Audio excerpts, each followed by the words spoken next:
Hello friends and dear student, एक बार फिर से आपका बहुत बहुत स्वागत है। तो आज की इस वीडियो में हम लोग देखने वाले हैं एंटी कन्वल्जेंट के बारे में। क्या टॉपिक हमारा आज का? Anticonvulsant, D pharma first year chapter number 5 drugs acting on central nervous system. उसका एक टॉपिक है एंटी कन्वल्जेंट।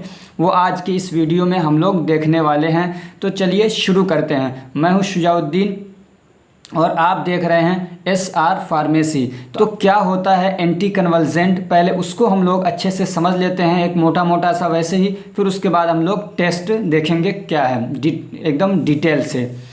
तो कन्वल्जेंट समझिए आप कि एक बीमारी होती है जिसमें आदमी के क्या बॉडी के अंदर बहुत ज़्यादा कॉन्ट्रैक्शन और रिलैक्सेशन होता है। ये क्या होता है कॉन्ट्रैक्शन और रिलैक्सेशन? जब ये कॉन्ट्रैक्शन और रिलैक्सेशन होता है तो आपकी बॉडी के पार्ट्स में झटके लगते हैं। ऐसे आदमी का हाथ कभी एकदम टाइट हो जाएगा, कभी ऐसे लूज होगा, झटके लगेंगे बहुत ज़्यादा। उसकी बॉडी में क्या होगा? शेकिंग होगा, ट्रम्बलिंग होगा, यानी ये कि वो हिलेगा, झटके लगेंगे। उसको समझ में आ गया? जिसको आपकी ज़बान में, हमारी मतलब लोकल भाषा में बोलते हैं कि मिर्गी के दौरे पड़ते हैं ना। मिर्गी का दौरा आता है, आदमी के पूरी बदन के कभी झटके लग रहा है, टाइट हो जाता है, मुंह ऐसे टेढ़ा सा हो जाता है। तो इसको हम लोग क्या बोलते हैं? कन्वल्जेंट। उसको ठीक करने के लिए जो दवाएं दी जाती हैं उसको हम लोग क्या बोलते हैं? Anti convulsant. तो चलिए अब हम लोग शुरू करते हैं।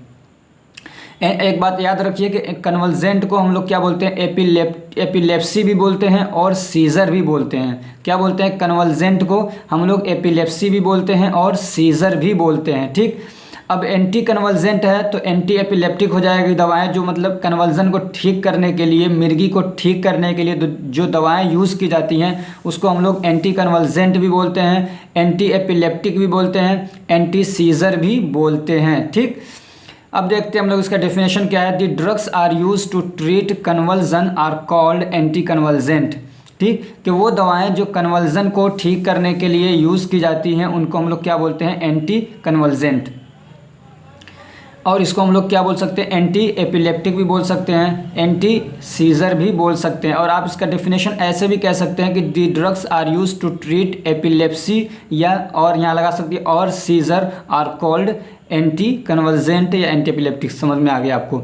ठीक है। अब कन्वल्जन क्या है? तो कन्वल्जन अगर आप लिखना चाहें तो लिखिए। अगर आपको अपना मतलब जो पेपर दे रहे हैं उसको बड़ा करना चाह रहे हैं तो आप इसको बढ़ा सकते हैं वहाँ पे कि कन्वल्जन।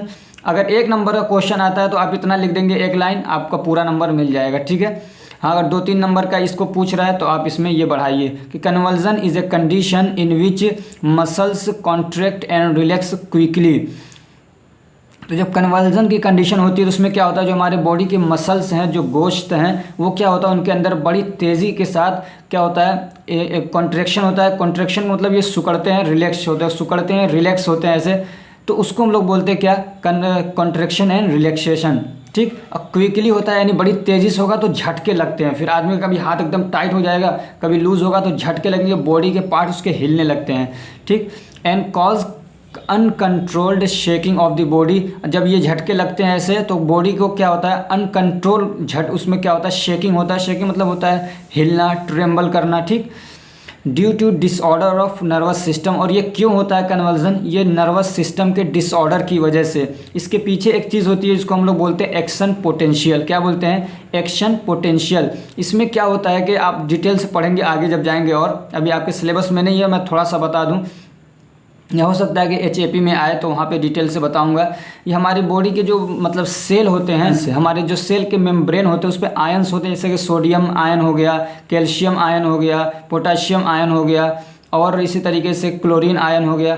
तो ये जो आयन्स होते हैं, जैसे सोडियम आयन्स हो गए, पोटाशियम आयन्स हो गए, ये बॉडी के मतलब वो जो सेल है, सेल के मेम्ब्रेन पे होते हैं, बाहर झिल्ली पे होते हैं, फिर वो अंदर घुसते हैं। तो जितनी तेज़ी से वो अंदर घुसते हैं, बार बार घुसते हैं, बाहर आते हैं वो, तो उतनी तेज़ी से क्या होता है? कॉन्ट्रैक्शन और रिलैक्सेशन होता है। लेकिन उनका एक, अगर वो कंट्रोल रहते हैं, मान लीजिए हमारा नर्वस सिस्टम अच्छे से काम कर रहा है तो वो इतना जल्दी मतलब वो नहीं करते हैं, बल्कि जब ज़रूरत पड़ती है, हमारा ब्रेन ऑर्डर करता है तो वो अंदर घुसते हैं, तो कॉन्ट्रैक्शन होता है, फिर वो बाहर आ जाते हैं, रिलैक्सेशन हो जाता है। मान लीजिए मैं हाथ हिला रहा हूँ तो ये हमारा ब्रेन क्या है? ये इसको कंट्रोल कर रहा है कि कितनी देरी के बाद मैं इसको करूँगा। लेकिन जब ये हमारा ब्रेन का सिस्टम वो कंट्रोल नहीं कर पाता, डिसऑर्डर हो जाता है, तो इसके अंदर बड़ी तेज़ी से कॉन्ट्रैक्शन और रिलैक्सेशन हो रहा है, ऐसे पूरी बॉडी में होगा तो झटके लगने लग जाते हैं।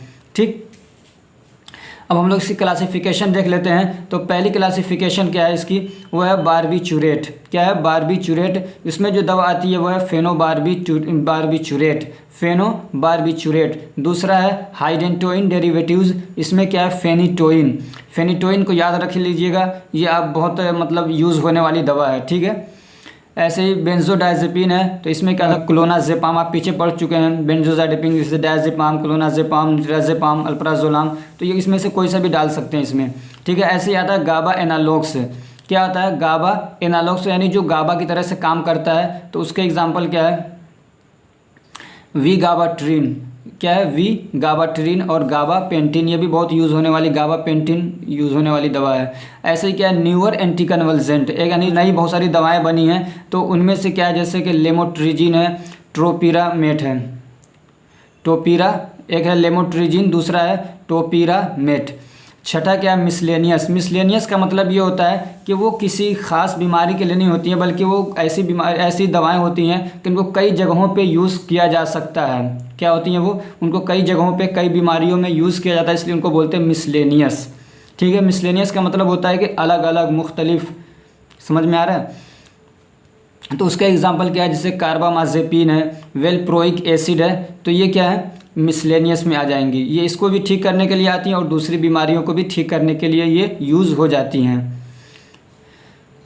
अब इसके एग्जांपल्स क्या हैं जो आपके सिलेबस में दिया हुआ है, तो वो है phenytoin, carbamazepine, valproic acid, clonazepam, vigabatrin, gabapentin और है टोपिरामेट एंड लेमोट्रिजिन। ये इतना आपके सिलेबस में दिया हुआ है। इनमें से आप 4-5 याद कर लीजिए। जो आपको क्लासिफिकेशन अगर याद कर लेते हैं तो वो आपको याद हो जाएंगे, इसलिए कि मैं क्लासिफिकेशन में वही ड्रग्स डालता हूँ जो आपके एग्जाम्पल्स में दे रखे हैं। चूँकि आपके उसमें सिलेबस में जो सिर्फ ये कहा कि क्लासिफिकेशन उसका बताइए, उसमें क्लासिफिकेशन की डिटेल नहीं दी है, तो क्लासिफिकेशन में मैं सिर्फ वही ड्रग डालता हूँ जो आपके एग्जाम्पल्स में आपके सिलेबस में दे रखा है, ताकि अगर आप क्लासिफिकेशन याद करेंगे तो आपको एग्जाम्पल्स भी याद हो जाएंगे। अगर चाहे एग्जाम्पल पूछे चाहे क्लासिफिकेशन पूछे, आप आराम से उसको लिख सकते हैं।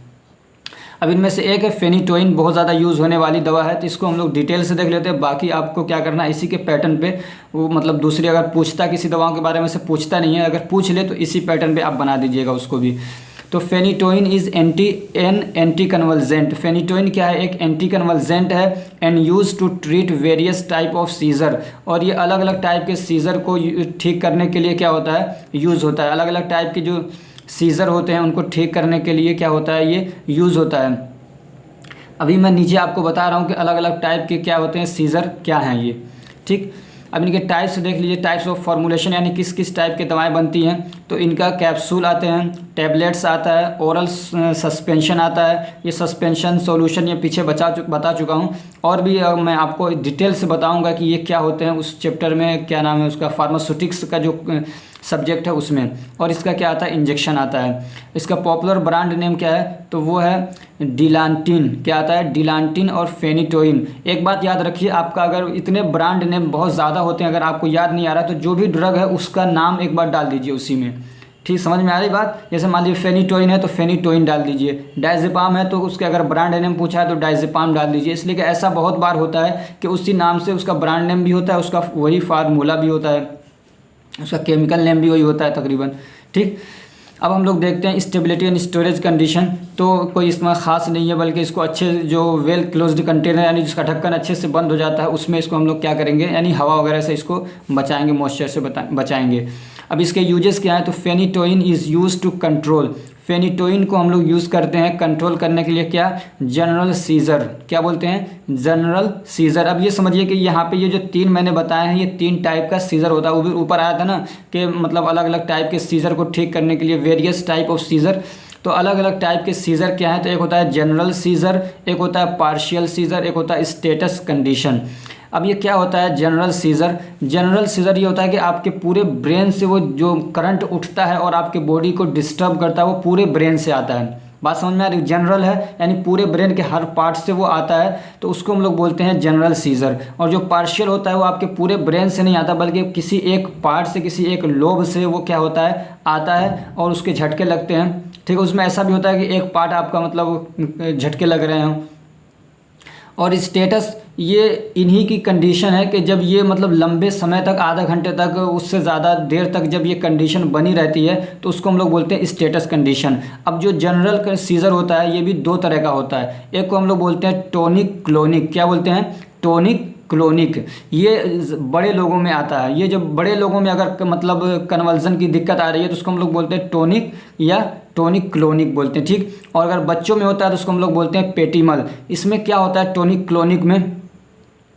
इसमें आदमी को मतलब अनकॉन्शियस हो जाता है, यानी आदमी को होश नहीं रहता है कि मैं क्या कर रहा हूँ, उसको पता ही नहीं रहता, अनकॉन्शियस हो जाता है वो। और इसमें क्या होता है, ये 1 से 2 मिनट तक रहता है, ज़्यादा देर तक नहीं रहता है, 2 से 3 मिनट तक रहता है। ऐसे ही बच्चों में भी आता है, तो उसमें भी बच्चे क्या होता है, अनकॉन्शियस हो जाते हैं और वो बोल नहीं पाते हैं, स्पीच लेस हो जाते हैं, वो बोल नहीं पाते हैं। ये भी 1 से 2 मिनट रहता है। और पार्शियल सीजर क्या होता है? तो पार्शियल सीजर ये बॉडी के पूरे ये ब्रेन के किसी एक पार्ट से आता है, पूरे ब्रेन से इसके करंट के झटके नहीं उठते हैं, ठीक है, वो होता है पार्शियल सीजर।